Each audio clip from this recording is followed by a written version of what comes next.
good to see so many familiar faces and some new faces too, which is really fun. Love that. I didn't know how I was going to feel being back here. Tuesday, I didn't know until Wednesday morning when I came in and I saw Anne first, gave her a big hug, and then I was busy doing my sneak peek and I went outside and the rest of the staff was there. We just the love was just so present. It just felt so good to be here in this building again, in this sanctuary again, in this sacred place again, this holy ground. And I'm so grateful to the staff for all they did. They did a fantastic job while I was gone. Yeah. And the board of trustees, too, who stepped up and did more. And all of you for staying engaged and staying focused and staying here. You know, when I left on sabbatical in May, I had a lot of anxiety. I had a lot of worry. I noticed that there's something about me that I want to mother everybody. I want to take care of everybody. I want to make sure everybody's okay. And before going on sabbatical, I was like, oh, I want to make sure the staff's okay. And I want to make sure you're all okay. And I didn't know how it was going to go with me being gone 3 months. I never had done this before. And I had some other stuff going on. My son had some personal stuff going on, and I was worried about him. And my daughter is pregnant with her first baby, and it was a high-risk pregnancy the first couple trimesters. So I was concerned about her. I was concerned about Kevin's mom, who he had just moved into assisted living the month before. And so I had a lot on my mind, had a lot of worry and anxiety, and how are all these people going to survive without me? And so then we go a couple days after I last spoke here, we went to London. We flew to London on that Tuesday.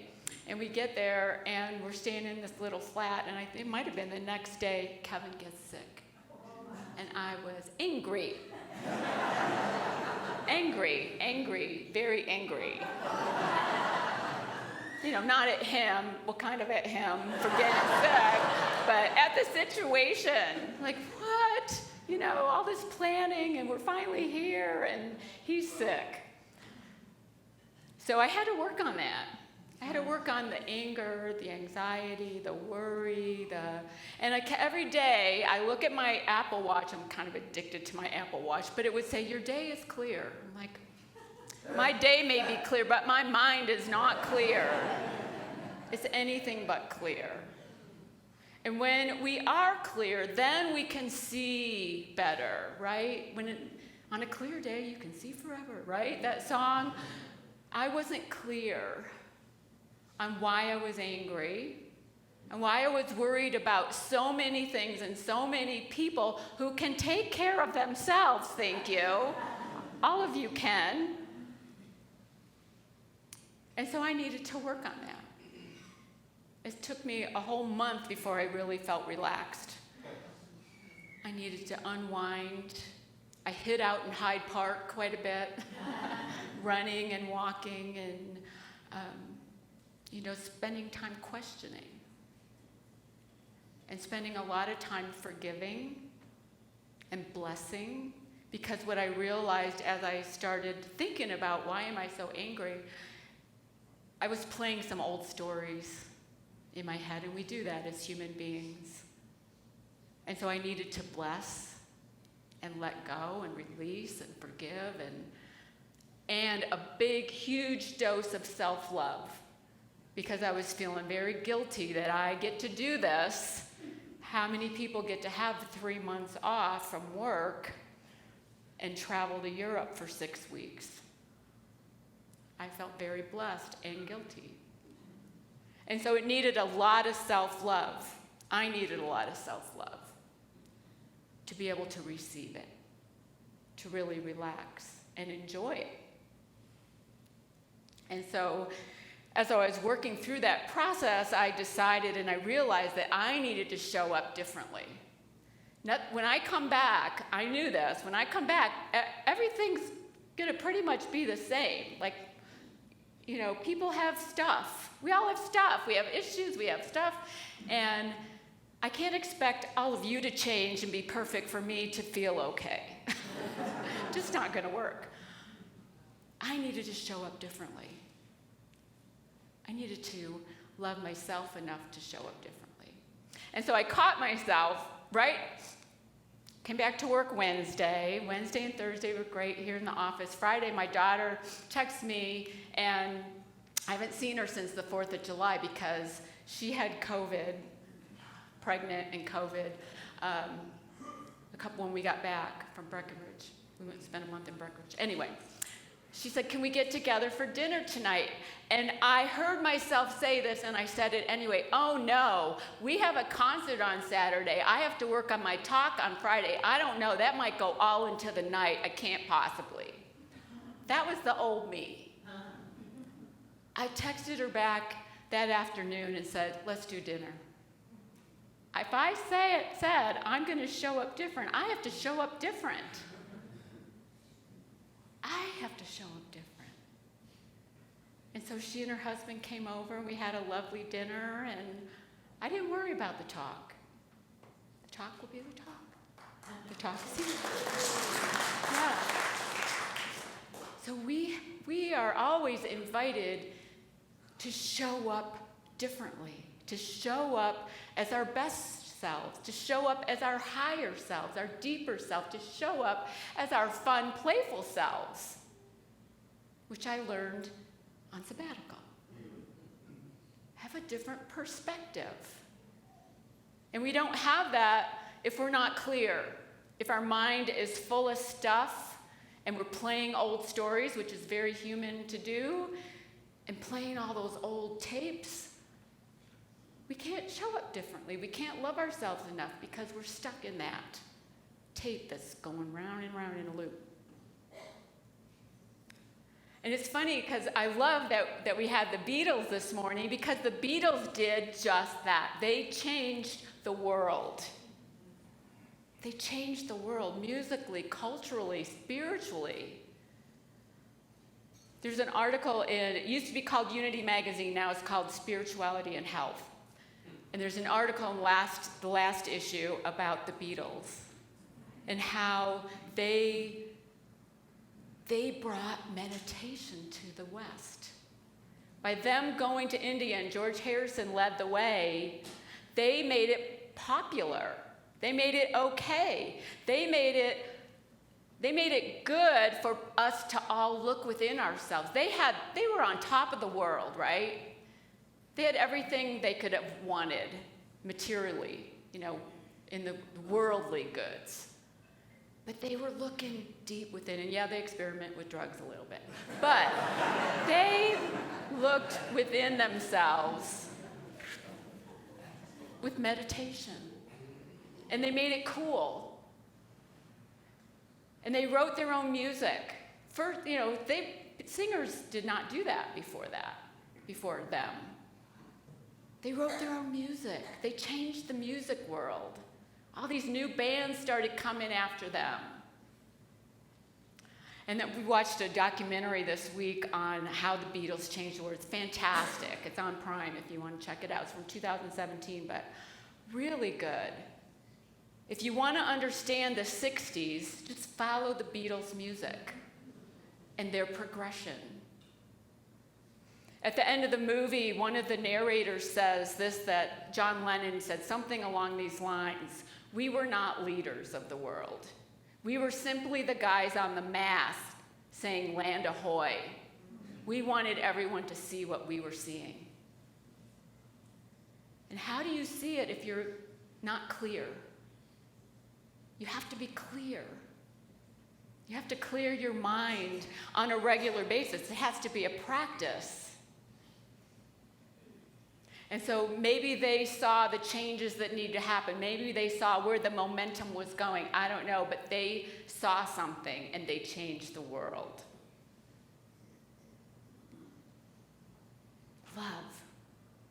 Love was where it was. I know the next song's going to be The Word is Love. The Word is love. Love is all there is. Love is what we are. But we so often get so stuck in all the other crap. Love. James Baldwin says, love has never been a popular movement. No, it has not. It's so much easier to be nasty and be stuck in our victimhood and just look at the world. I watched a movie a couple weeks ago called The Keeper. Anybody see that? It's based on a true story, which I always love true story movies, about Bert Troutman, who was a Nazi POW in England. He was in a POW camp, I guess, in Lancashire. And the guards, understandably, they were in England that got bombed with the Blitz, and so many people died, but they were very angry at these prisoners of war. They were playing soccer one day, the prisoners, on their, I guess they had free time, I don't know, and one of the Englishmen who was doing some business with the prison came by and saw this guy, Bert Troutman, playing goalie. And he saw something in him. He saw beyond the Nazi. He saw beyond the enemy. He saw a keeper, a goalie. And he worked out some deal with the prison that he could take this guy out of the prison for game day, because he coached a local soccer team. And this Bert could be his goalie. And the players on the team at first were really upset about that. They didn't want anything to do with this Nazi prisoner. But they started winning. And in exchange for him to take him out, he had to work in his shop. This guy was a merchant, and he had a shop. And his daughter worked there too.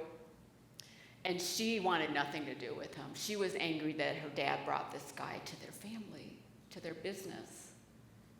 But as she started to get to know him, she starts looking beyond the label, beyond the enemy, beyond the Nazi.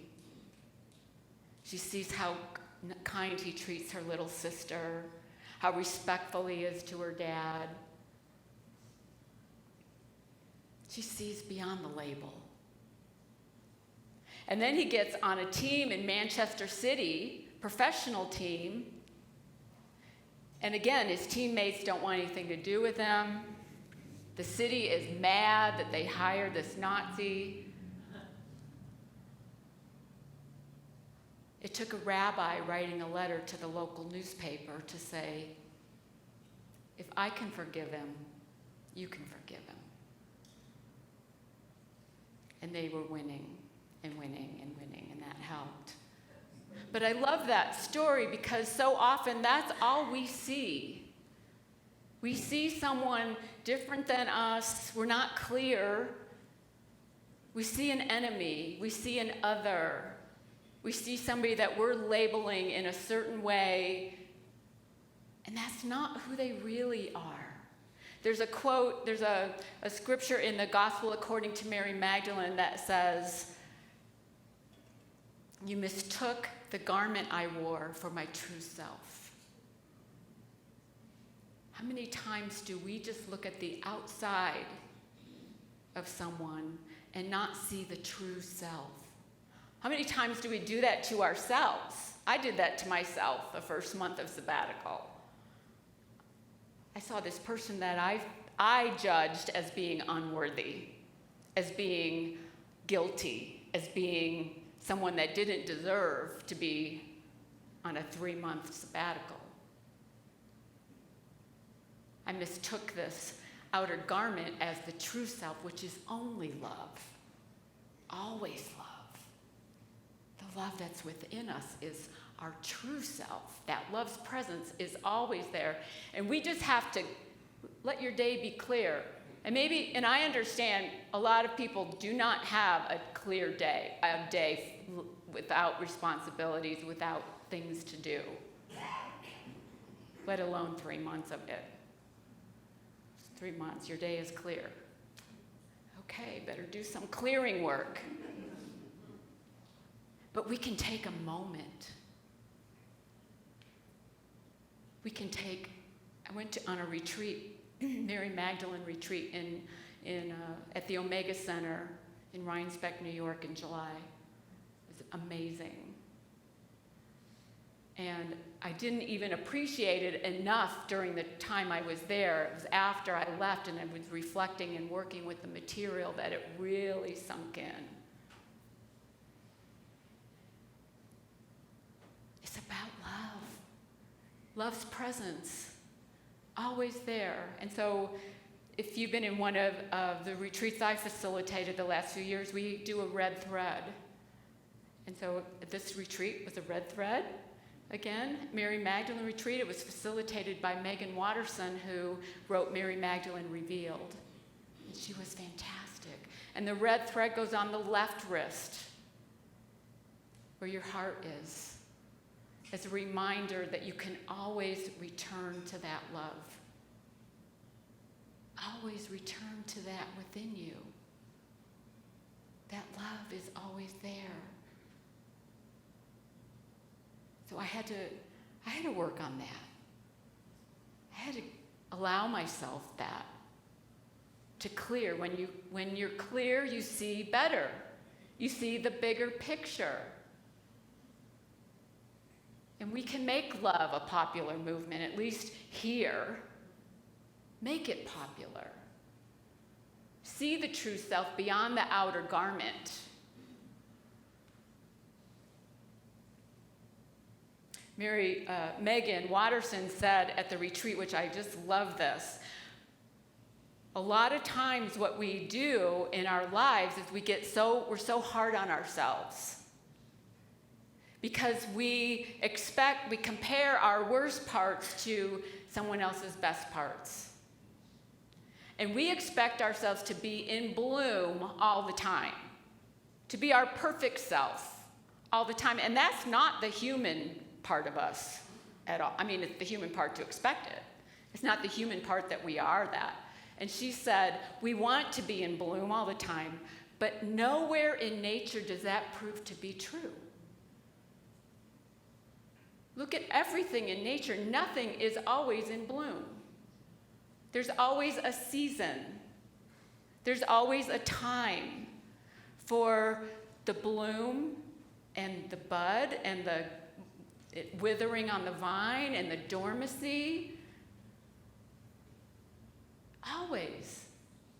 But we get so worked up when she's not in bloom, he's not in bloom, I'm not in bloom. Like, what the heck is going on? Well, we're all at different levels.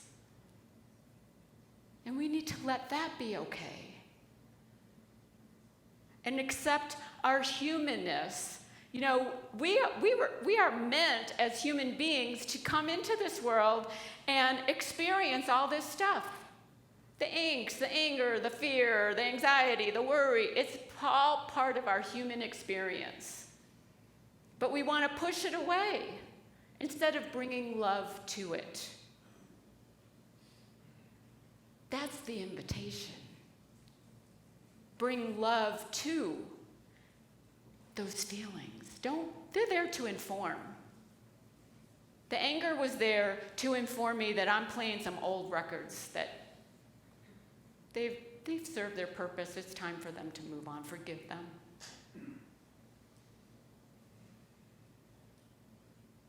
Allow it, the love. Allow that love.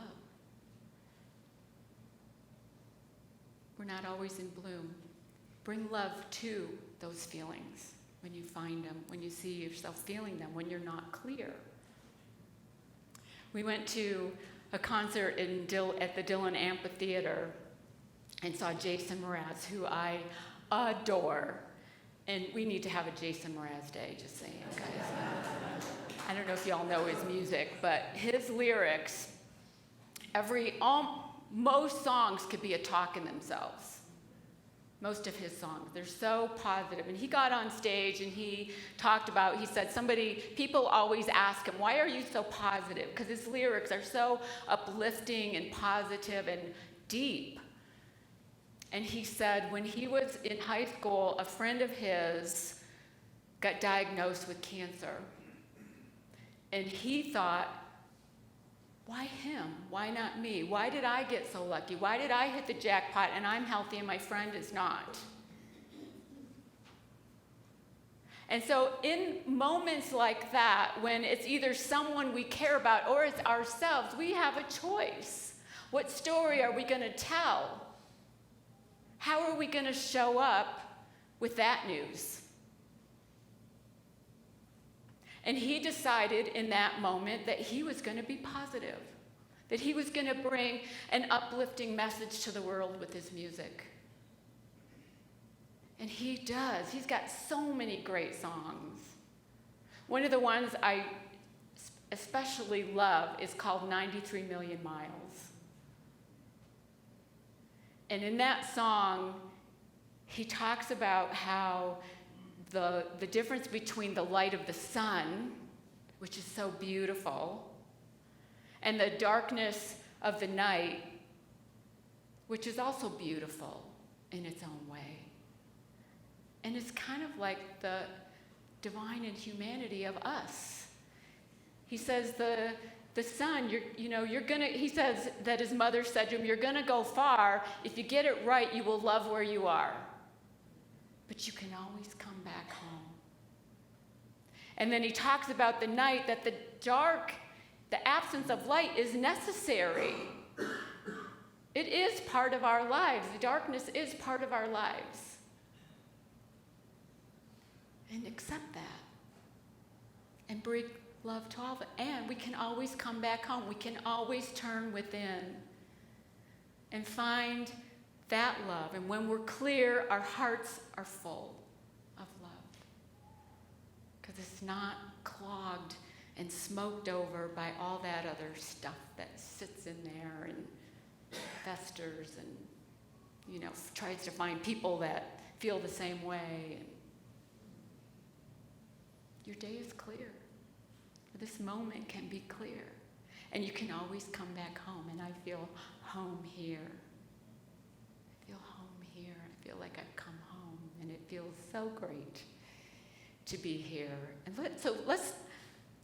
Megan Watterson has, I wasn't going to do this, but I'm going to do this. Megan Watterson has what she calls a soul voice meditation, that we always have the opportunity to turn within and clear things out. All it takes is 3 breaths, 3 intentional breaths. So let's take a moment to take this time to take those 3 intentional breaths. So I invite you to take your first intentional breath. And in this first intentional breath, we allow ourselves to come back to our bodies. Let go of all the stuff that happened outside, happening in the world. Just come back to your body.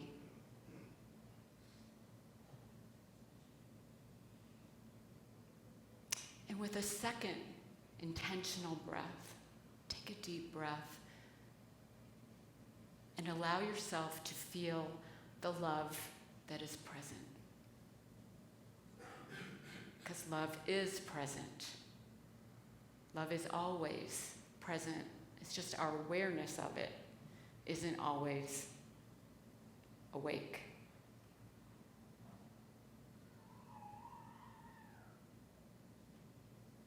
And when you connect with that loving part of you, then ask for whatever guidance.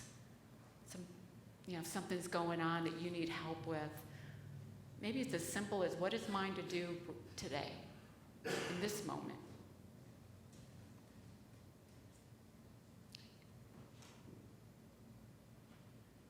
And normally we'd stay in this place for a few minutes.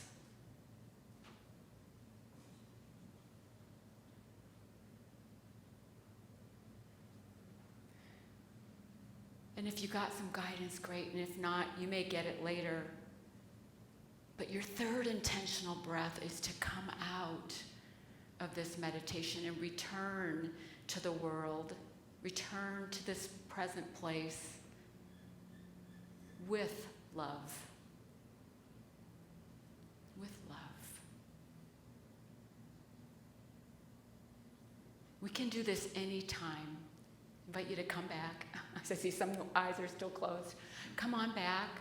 We can do this at any time to clear our day and see that there's only love. Be the person on the mat saying, land ahoy. And let other people see what you're seeing when you're seeing love.